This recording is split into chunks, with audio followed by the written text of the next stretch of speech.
Hi all, welcome to English care. നമ്മൾ ഒരു ലാംഗ്വേജിൽ കമ്മ്യൂണിക്കേറ്റ് ചെയ്യുന്ന സമയത്ത് പല സിറ്റുവേഷനിലും നമ്മൾ പല ടൈപ്പ് ഓഫ് സെൻറ്റൻസ് വേണം യൂസ് ചെയ്യാൻ.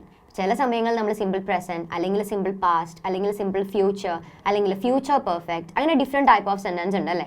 പക്ഷേ ഏത് സാഹചര്യത്തിൽ ഏത് സെൻറ്റൻസ് ആണ് യൂസ് ചെയ്യേണ്ടതെന്ന് നമുക്ക് കറക്റ്റായിട്ട് അറിയാത്തതുകൊണ്ടാണ് കമ്മ്യൂണിക്കേറ്റ് ചെയ്യുന്ന സമയത്ത് നമ്മൾ സ്റ്റാമർ ചെയ്യുന്നത്. വാക്കുകൾ കിട്ടാതെ നമ്മളിങ്ങനെ ഒന്നും പറയാൻ പറ്റാത്തൊരവസ്ഥയിലായി പോകുന്നത്. അപ്പോൾ അത് മാറ്റാൻ വേണ്ടിയിട്ട് ഒരു ചെറിയ ബേസിക് സെൻറ്റൻസ് എടുത്ത് ആ സെൻറ്റൻസ് ഡിഫറെൻറ്റ് ടെൻസുകളിൽ വരുമ്പോൾ എങ്ങനെയാണ് നമ്മൾ യൂസ് ചെയ്യുന്നത് എന്നുള്ളതാണ് പറയാൻ പോകുന്നത്. സെൻറ്റൻസ് ഇതാണ്: ഞങ്ങൾ ഹോസ്പിറ്റലിൽ വർക്ക് ചെയ്യുന്നു. ഞങ്ങൾ ഹോസ്പിറ്റലിൽ വർക്ക് ചെയ്യുന്നു. അപ്പോൾ അതെങ്ങനെയാണ് പറയുക?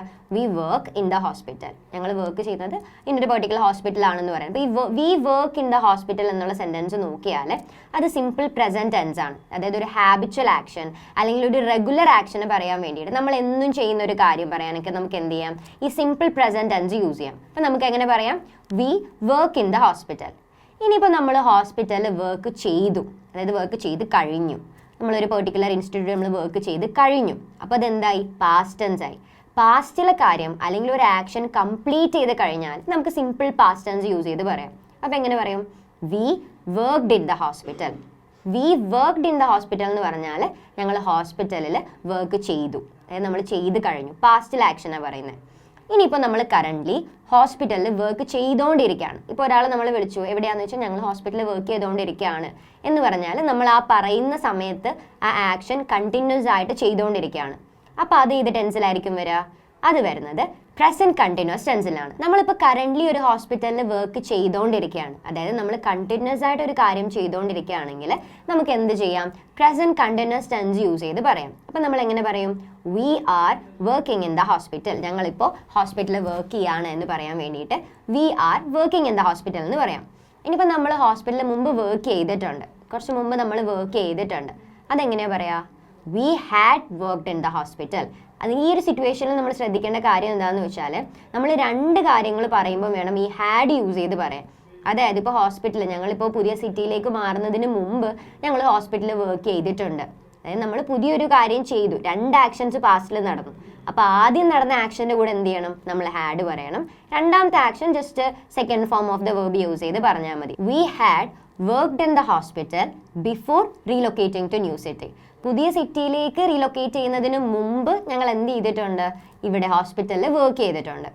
ഇനി നമ്മൾ പറയുന്ന വേറൊരാളാണ് we have worked in the hospital. അപ്പോൾ ഈ we have worked in the ഹോസ്പിറ്റലും വി വർക്ക്ഡ് ഇൻ ദ ഹോസ്പിറ്റലും തമ്മിലുള്ള ഡിഫറൻസ് എന്താണെന്നറിയോ? രണ്ടും കേൾക്കുമ്പോൾ വർക്ക് ചെയ്തിട്ടുണ്ട്, പാസ്റ്റിൽ നടന്ന ആക്ഷൻസ് ആണ്. We worked in the hospital എന്ന് പറയുമ്പോഴും പാസ്റ്റിൽ നടന്ന ആക്ഷൻ ആണ്. We have worked in the hospital എന്ന് പറയുമ്പോഴും പാസ്റ്റിൽ നടന്ന ആക്ഷൻ ആണ്. അപ്പോൾ ഇത് രണ്ടും തമ്മിലുള്ള ഡിഫറൻസ് എന്താ? V have worked in the hospital എന്ന് പറയുമ്പോൾ നമ്മൾ ആ പറയുന്നതിന് കുറച്ച് മുമ്പ്, അതായത് നമ്മൾ വളരെ ചെറിയ സമയത്തിന് മുമ്പാണ് ഹോസ്പിറ്റലിൽ വർക്ക് ചെയ്തത്. നമ്മൾ പാസ്റ്റിൽ ചെയ്ത ആ ആക്ഷന് പ്രസൻറ്റുമായിട്ട് എന്തെങ്കിലും കണക്ഷൻ ഉണ്ടെങ്കിൽ, പാസ്റ്റിൽ ചെയ്തൊരു ആക്ഷനാണ് ബട്ട് പ്രസൻറ്റുമായിട്ട് കണക്ഷൻ ഉണ്ടെങ്കിൽ നമുക്ക് എന്ത് ചെയ്യാം? വി ഹാവ് യൂസ് ചെയ്ത് പറയാം. ഞാൻ വേറൊരു സിമ്പിൾ എക്സാമ്പിൾ പറയാം. ജസ്റ്റ് രണ്ട് കാർ ഉണ്ടെന്ന് ഇമാജിൻ ചെയ്യാം. ഒരു രണ്ട് റെഡ് കാർ. ഒരു കാറിൽ ചെറിയ പൊടിയൊക്കെ പിടിച്ചിരിപ്പുണ്ട്, മറ്റേ കാർ നല്ല നീറ്റായിട്ടുണ്ട്, പൊടികളൊന്നും പിടിച്ചിട്ടില്ല, വളരെ നീറ്റായിട്ടുള്ള കാറാണ്. വളരെ നീറ്റായിട്ടുള്ള കാർ നോക്കിയിട്ട് നമുക്ക് എങ്ങനെ പറയാം? I have washed this car. I have washed this car. എന്തുകൊണ്ടാണ്? നമുക്ക് ആ കാറിൽ നോക്കിയാൽ കാണാം പൊടിയൊന്നുമില്ല, ഭയങ്കര നീറ്റായിട്ട് ആ കാർ കിടക്കുന്നത്. നമ്മൾ വാഷ് ചെയ്തതാണ്, നമ്മൾ പാസ്റ്റിൽ ചെയ്ത ആക്ഷനാണ് വാഷ് ചെയ്യുക എന്നുള്ളത്. പക്ഷെ ഇപ്പം നമുക്ക് ആ കാർ നോക്കിയാൽ കാണാമല്ലേ, നല്ല നീറ്റായിട്ടാണ് ഉള്ളത്. അപ്പോൾ പാസ്റ്റിൽ ചെയ്ത ആക്ഷന് പ്രസൻറ്റിൽ ഇപ്പോഴും റെലവൻസ് ഉണ്ട്, പൊടിയൊന്നും ഇല്ലാത്ത കാറാണ്. അപ്പോൾ ആ കാറിനെ നോക്കിയിട്ട് നമുക്ക് പറയാം I have washed this car. പക്ഷെ അപ്പുറത്ത് ഒരു റെഡ് കാർ കിടപ്പുണ്ട്, അതിൽ കുറച്ച് പൊടിയൊക്കെ പിടിച്ചിരിപ്പുണ്ട്. അപ്പോൾ ആ കാറിനെ നോക്കിയിട്ട് നമുക്ക് പറയാം ഐ വാഷ്ഡ് ദിസ് കാർ. അപ്പോൾ ഇത് തമ്മിലുള്ള ഡിഫറൻസ് എന്താണെന്ന് മനസ്സിലായില്ലേ? നമ്മൾ പാസ്റ്റിൽ ചെയ്ത ആക്ഷന് പ്രസൻറ്റിൽ റെലവൻസ് ഒന്നും ഇല്ലാന്നുണ്ടെങ്കിൽ നമുക്കത് സിമ്പിൾ പാസ്റ്റിൽ പറയാം. നമ്മൾ പാസ്റ്റിൽ ചെയ്തൊരു ആക്ഷന് പ്രസൻറ്റിൽ റെലവൻസ് ഉണ്ടെങ്കിൽ നമുക്ക് എന്ത് ചെയ്യാം? പ്രസൻറ്റ് പെർഫെക്റ്റ് യൂസ് ചെയ്ത് പറയാം. അപ്പോൾ ഇനി മുതൽ നമ്മൾ കമ്മ്യൂണിക്കേറ്റ് ചെയ്യുമ്പോൾ ഏത് സിറ്റുവേഷൻ ആണെന്ന് നോക്കി അതിന് ആപ്റ്റായിട്ട് വരുന്ന ടെൻസ് ഏതാണെന്ന് മനസ്സിലാക്കിയിട്ട് എന്ത് ചെയ്യുക? കമ്മ്യൂണിക്കേറ്റ് ചെയ്യാൻ വേണ്ടിയിട്ട് ശ്രമിക്കുക. Thank you.